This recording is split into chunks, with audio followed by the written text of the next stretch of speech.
First Republic's jumbo mortgage brought on bank's failure. The seed of First Republic's bank's downfall was sown in the jumbo mortgage of Silicon Valley, where a unique strategy to loan wealthy individuals extraordinary sum of money blew up in spectacular fashion. In the early 1980s, First Republic chairman Jim Herbert, then running San Francisco Bank Corp, wanted to get into a new line of business. The Bay Area's high earners were coming to him and asking for unusually large loans to buy pricey properties in the area.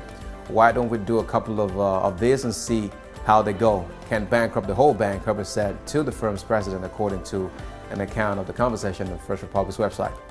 Years later, after Herbert left San Francisco Bank Corp and founded First Republic, his new bank became known for handing out interest-only mortgage at rock-bottom rates to borrowers with high incomes and exceptional credit scores.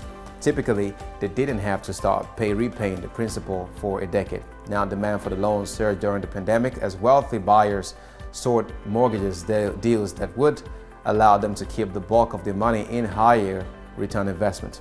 The rush helped First Republic double its asset in 4 years. It also contributed to its collapse and downfall. Now, in the early hours of Monday morning, JP Morgan Chase & Co. agreed to acquire First Republic from the Federal Deposit Insurance Corp., which seized the bank after a tumultuous period in which its stock had cratered and depositors had pulled almost half their money. Just a few weeks earlier, Wall Street's biggest bank had stepped in to shore it up with their own cash. Now, the deal marks the second biggest bank failure ever in the U.S. and the third this year alone, bringing March banking crisis back into focus after a relative lull in the weeks since Silicon Valley Bank and Signature Bank went under. This account is based on conversation with multiple people familiar with the last few weeks, all of whom asked not to be identified discussing private information. Now let's look at the rescue plan. It wasn't supposed to play out this way. On March 16, as panic spread across regional banks in the U.S., 11 of the country's biggest lenders banded together to inject $30 billion of deposit into First Republic for at least 4 months. The bank's stock price cratered in the weeks since SVB and Signature had collapsed, with investors concerned that First Republic's large proportion of an uninsured deposit could leave it vulnerable to the same fate. The cash dump was supposed to stabilize the bank, buying it enough time to find an acquirer and avoid being seized by the regulators. First Republic's M&A advisor quickly got to work trying to persuade those same banks to go all in on the full acquisition of the lender. Now, leading the charge was Peter Ozag, Lazard Limited, heads of a financial advisory and once a top economist to President Barack Obama. He'd been brought in alongside a long-time advisor from JP Morgan in case a conflict arose if the latter decided to make a bid. The bank's chief executive officer, Jamie Dimon, had helped orchestrate the deposit deal after all. Now, Dimon played down his role in the initial rescue deal on a conference call Monday, saying he was just the first phone call. He added that a system for keeping the advisory team separate from those considering the purchase had been very sound. At the center of First Republic's balance sheet was a $137 billion problem that made it a particularly hard sell, a giant book of those low-interest mortgages mixed with some others whose value had been severely dented since the Federal Reserve started raising interest rate. At the start of the year, First Republic said its mortgage would be worth about $19 billion less than face value if sold off. It also had another $18 billion or so in markdown on other loans, as well as unrealized losses on bonds. Potential bidders quickly realized that in the sale, those $27 billion in unrealized losses would completely wipe out the firm's $13 billion in tangible common equity. Analysts began speculating that even at $0 per share, no one would bite. Despite Ozag's best effort, First Republic seemed doomed to muddle along in a zombie-like state. Days before First Republic was set to report first quarter earnings, U.S. regulators turned up the heat. They reached out to some industry leaders to encourage a renewed push to find a private solution and warned the lenders to prepare in case something happened soon, according to people with knowledge of the discussion. But the weekend passed without any news and the bank held firm. Then earnings day came and everything changed. After several of its fellow regional lenders surprised investors with better than expected presentations, First Republic's post-market update on April 24 confirmed their worst fears. Deposit had plunged by $70 billion, almost half the bank's total, in a matter of weeks as customers yanked their money while the crisis was playing out. Its stock price, already down to 87% this year, went into yet another free fall. As the bank's executives sped through a 12-minute conference call and refused to take questions, Ozag and his team, still pitching hard, were having a tough time persuading any of the First Republic's earlier saviors to step up a second time. The FDIC, advised by a Guggenheim security team led by former Treasury Restructuring Chief Jim Milston, and mindful of how long it had taken to find a buyer for SVB, was already making a plan for what would happen next.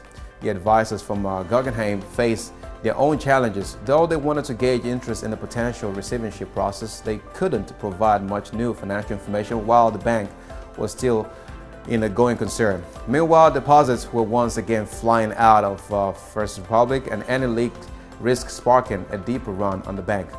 For its part, the Treasury Department, which would have been responsible for bringing the banking industry together in the second rescue plan, deferred to the smaller financial regulators throughout, the people said.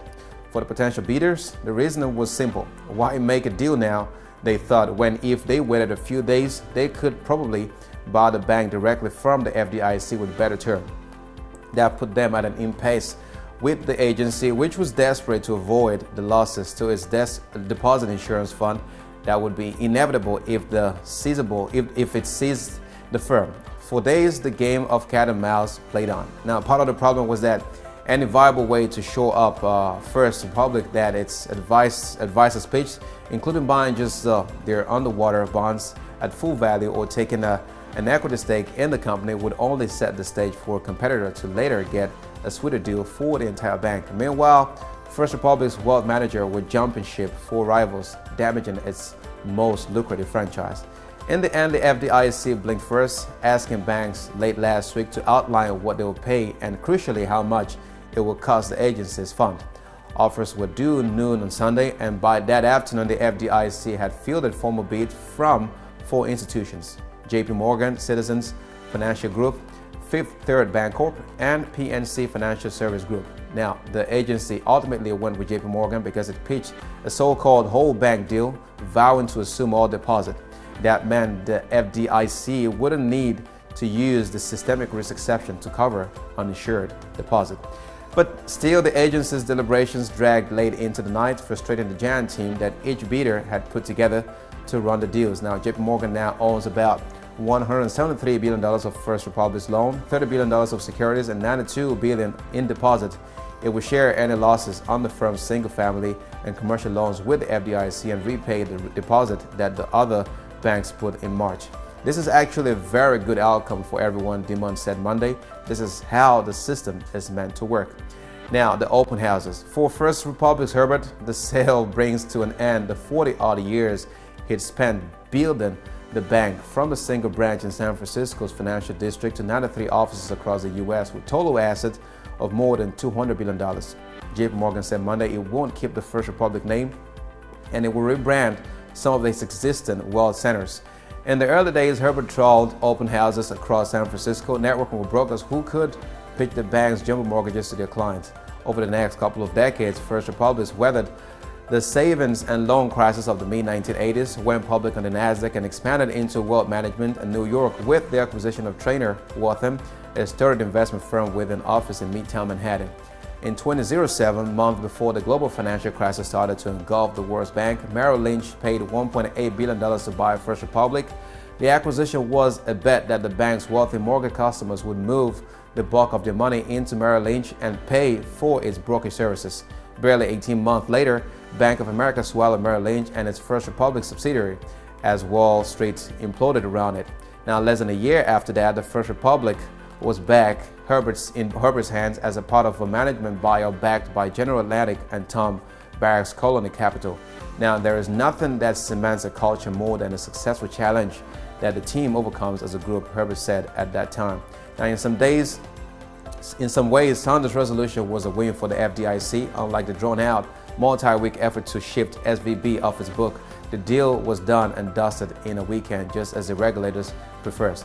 But it leaves bigger question for the banking industry at large, namely, can the private solution for a flailing bank as the JP Morgan-led group attempted in mid-March ever really work?